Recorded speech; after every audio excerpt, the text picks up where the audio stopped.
Hello, my name is Ted Bauk, and I am here today. I want to do a brief overview video tutorial on how to make a Viking Age broadband arm ring. These are some examples that I've made that I'm wearing. So you can see I'm wearing them on my wrist. They call them broadband because they're kind of made out of sheet and then stamped. Both men and women of the Viking Age wore these.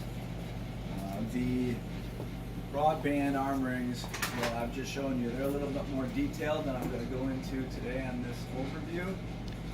The version I'm going to make is going to be closer to targeting something like this one from the National Scottish Museum. You can also look up and research things from the Cordell Hoard. This is the book that shows lots and lots of information and reference material on these type of arm rings and so many more things in the Viking Age that the silver metalsmiths did of that time. So I am in the SCA. The SCA is the Society for Creative Anachronism, and in the SCA, of which I've been a member for over 30 years, my title is Duke EikBrandr Solgyafi, Knight of the Realm, and also Master of the Laurel. Being a laurel, which is this medallion that I have the honor to wear, indicates to people in the SCA, the medieval group, that I'm an expert in the field of my expertise, which is Viking and Anglo-Saxon metalsmithing. In the Viking Age, these arm rings would have been made out of silver.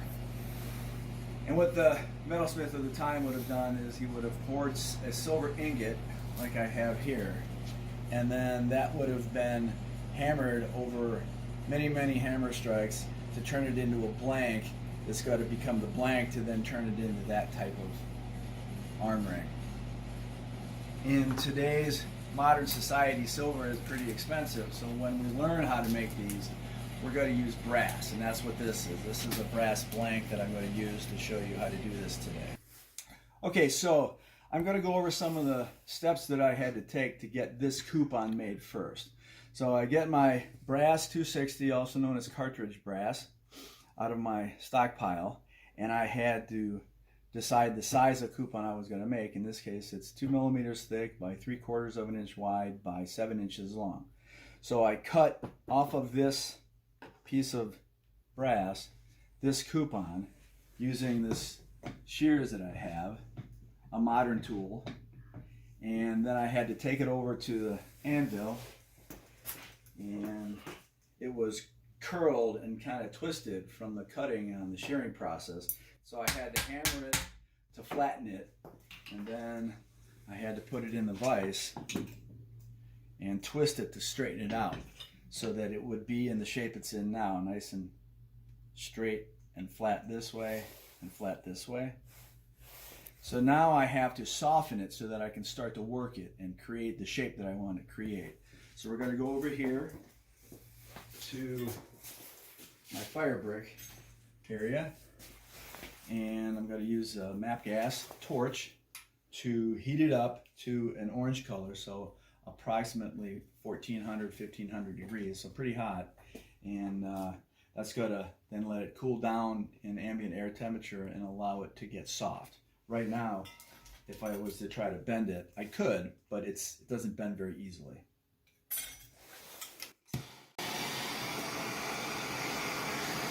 So now I'm to the point where I've gotten this piece of brass all heated up. You can see that it's a nice orange color. I don't want to get any hotter than that because it would melt, but that's the color that I want so that it will be soft when it cools down. And I'm going to let it cool down on those fire brick until it reaches approximately room temperature at approximately 70 or 75 degrees Fahrenheit.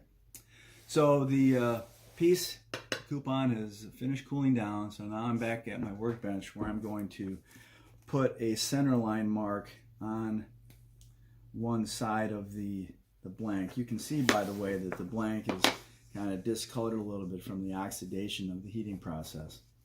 I'm gonna, this is 7 inches long, I'm going to go to 3.5 and just put a line here. This line is going to emulate my visual ability to start to strive towards hammering this section and this section a little bit to start to drive a taper into this piece to emulate the extant piece from, again, the Scottish Museum. So from there we go over to my anvil.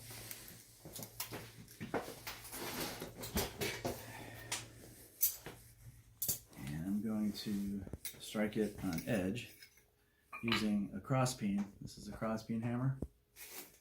So I just got to start to do like this. We have to be careful if we hit it too hard that piece is going to start to curl this way, so we're not hitting it real hard. And go both sides a little bit.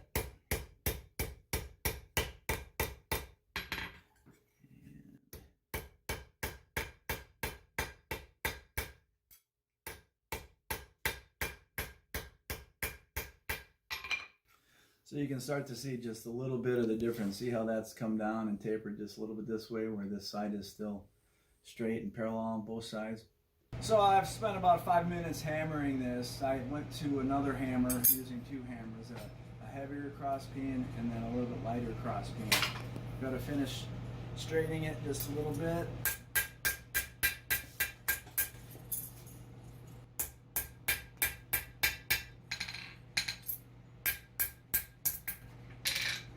So the shape we now have, if you can see that, is I've kind of got a peak in the middle just a little bit, and I've tapered these sides just a little bit either way to give it a little bit more dynamic shape as opposed to just kind of a boring flat rectangle.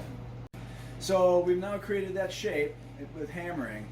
When we hammer non-ferrous or iron material, we do what's called work hardening it. Work hardening means now this piece has gotten a lot harder again. We annealed it so it was soft, so it would be easier to hammer and form that way.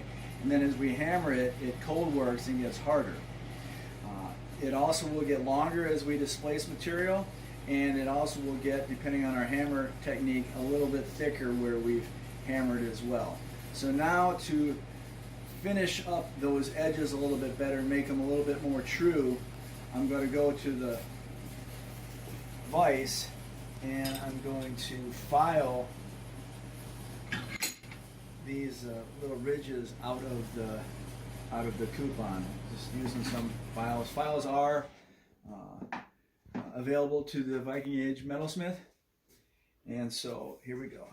I'm just file with a nice coarse file. Then I'll use some finer ones when we get closer to that shape.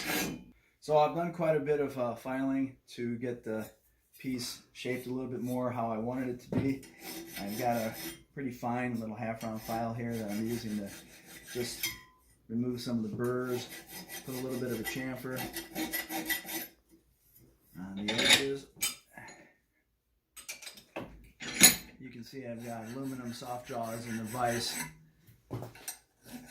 That just helps make sure we don't put too many marks on the flats of the piece while we've got it clamped. You can use leather, you can even use wood blocks, things for that purpose. You can use modern soft jaws as well that you can buy. Okay,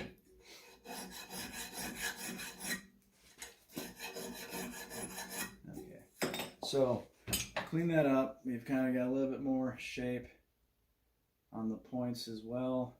And now I have to go over and anneal it again. Like I said earlier, this is cold work. I have to soften it up again. So the piece is now finished cooling down from being annealed. Come back over to my bench and I'm going to lay out the center again. And then I'm going to put marks approximately 1/2 inch apart to show where I'm going to want to strike that stamp into the piece so that it's starting to look a little bit like this where I want them to go, and I have a visual mark. So we mark the center first. I'm also going to give approximately an inch of space for this center area. And then I'm going to go every half inch. You know, and we don't think that the Vikings, you know, were that fastidious about marking for stamping as much as, you know, you get good at visual eyeballing. But as modern people, we like to use measuring tools, and again, you saw I did that really fast. I'm not really concerned about it that much either. So now I've pulled out the stamp that I made, and how to make that is a whole nother video, so I'm not going to go into that right now. But this is a hand stamp that I made quite a few years ago that is the closest one I have to approximate the stamp on this particular piece from Scotland. And the only real difference is this one has the zigzag lines in it that are connected with the dots in between each, as opposed to, you can see here on the extant piece, the smith who made his stamp, he didn't really care about making those points meet very much. And that'd be easy to make a stamp like that too.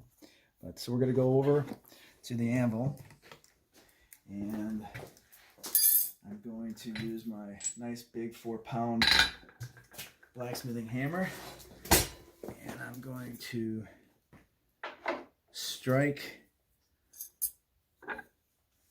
And by the way, I marked on the side of the brass piece that's a little less tarnished, so that cleanup and polish will be a little bit easier. So I'm going to go and stamp the center section first. So I just got to kind of eyeball it a little bit on the piece. So I hit it once really hard. See how that got stamped in there? You can see that? Get close up. So then I come around, and that's why I'm using such a heavy hammer. I really want that thing to take an impression without having to try to do a double hit. And just kind of tap the side a little bit, bend it around, tap that side. So we have a little bit of that X in the middle. The extant piece is obviously a lot wider this way, so there's more room for that stamp to put in that center shape. But we're near to approximating it a little bit, and every one of the Hibernal Norse stamped broadband arm rings were very unique unto themselves. So I'm not trying to make a replica. This is my own rendition. So then I go ahead and I'm going to just stamp that same stamp, give or take, as I eyeball it down one side of the arm ring.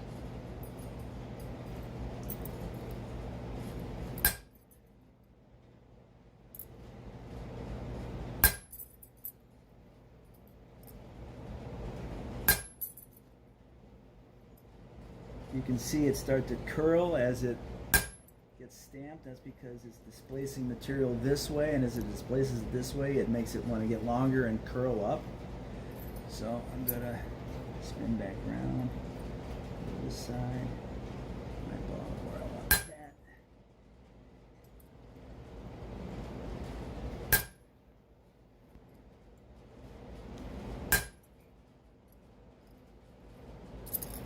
But by the way, this stamping process is not as easy as I'm making it look. The nature of striking hard and with power generated straight up and down with a heavy hammer to put in your mark and to make sure that you don't shoot the anvil, or excuse me, the stamp out of your hand and lose it, etc., etc. There's just a lot of things in this process that you're not going to get from watching. You're going to have to try it. So now you can see I've stamped that. So the stamping now is done. You can see how that went. Really, really nice. Looks great.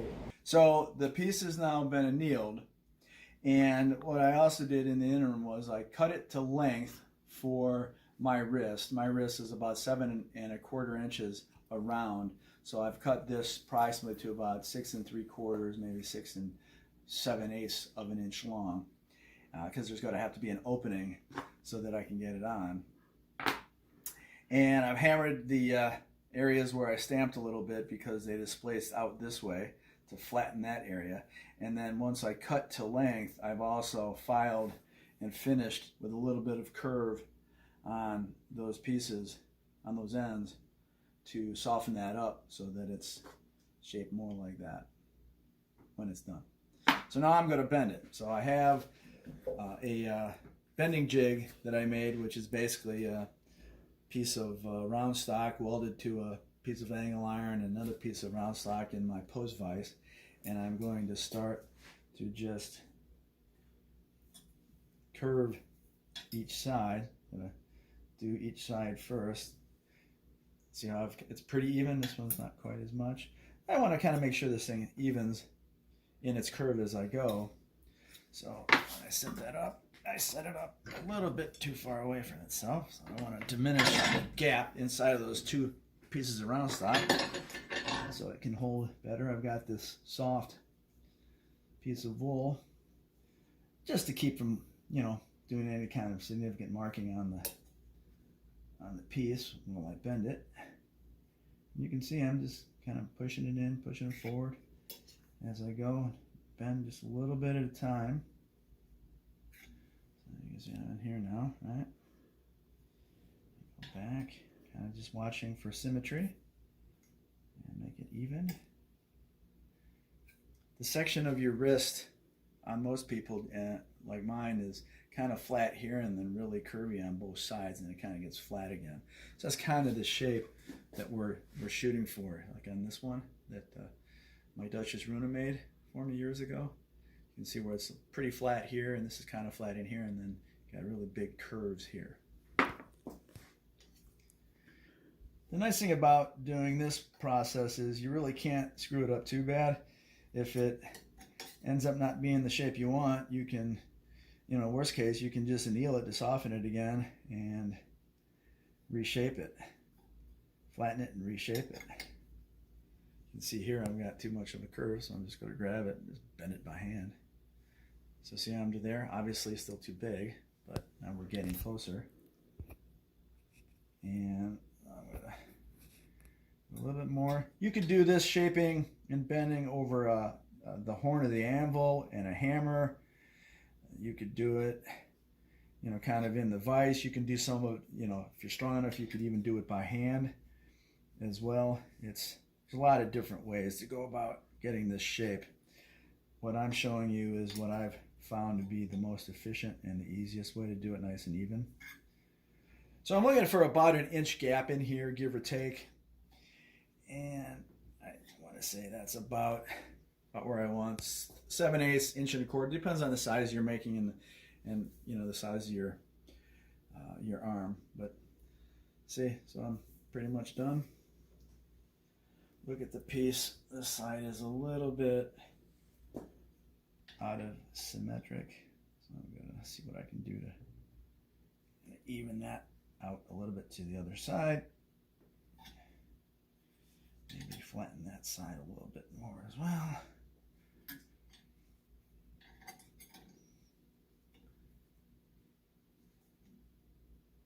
That's not too bad. Now I'm going to open it up just a little bit. Maybe put a little bit more curve in the center section